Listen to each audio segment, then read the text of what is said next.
Hello everyone, I'm Jon Salmanton Garcia from the University Hospital of Cologne in Germany, and today I will talk to you about the latest publication from FungiScope team, which is focused on invasive Rasamsonia infection. Rasamsonia species comprises filamentous fungi causing pneumonia and occasionally also disseminated infection, especially in patients in immunosuppression. Former synonyms for Rasamsonia are Geosmisia, Penicillium or Thalaromyces.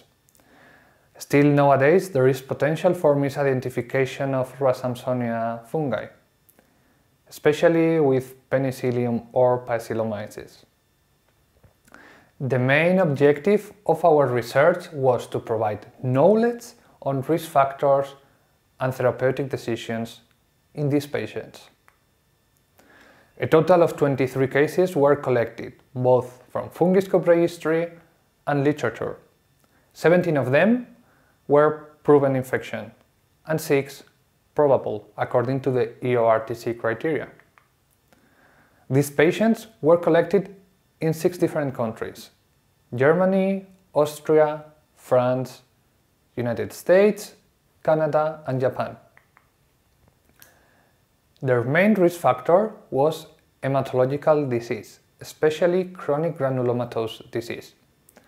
Other relevant risk factors appear to be immunosuppression, HSCT, GVHD, or previous major surgery.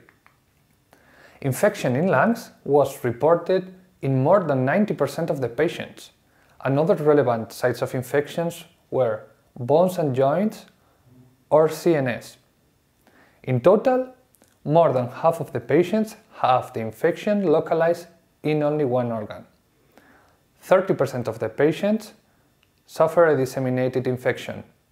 And finally, 20% of the patients had the infection in adjacent organs. More than half of the patients suffer a breakthrough infection.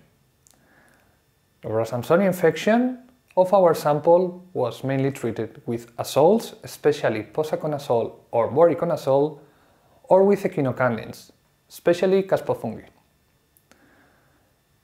Combination treatment was given at a certain moment to more than half of the patients, and monotherapy treatment, either simple or sequential, was given to more than 40% of the patients.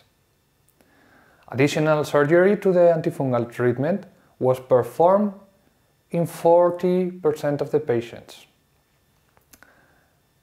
Eventually, mortality rate reached 40% of the patients, which is still really high. In conclusion, Rasamsonia species cause life-threatening infections, most frequently in lungs. The main risk factors involve chronic granulomatous disease, hematological malignancy, immunosuppression, and HSCT.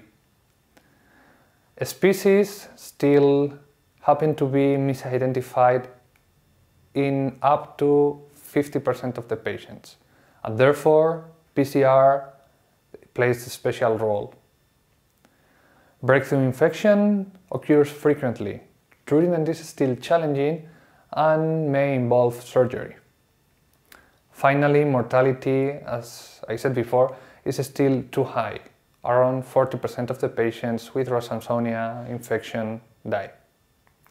Thank you very much for watching this video. Don't forget to ring the bell if you like it, subscribe to the channel, and remember, you can follow us in our social media. Thank you very much and see you next time.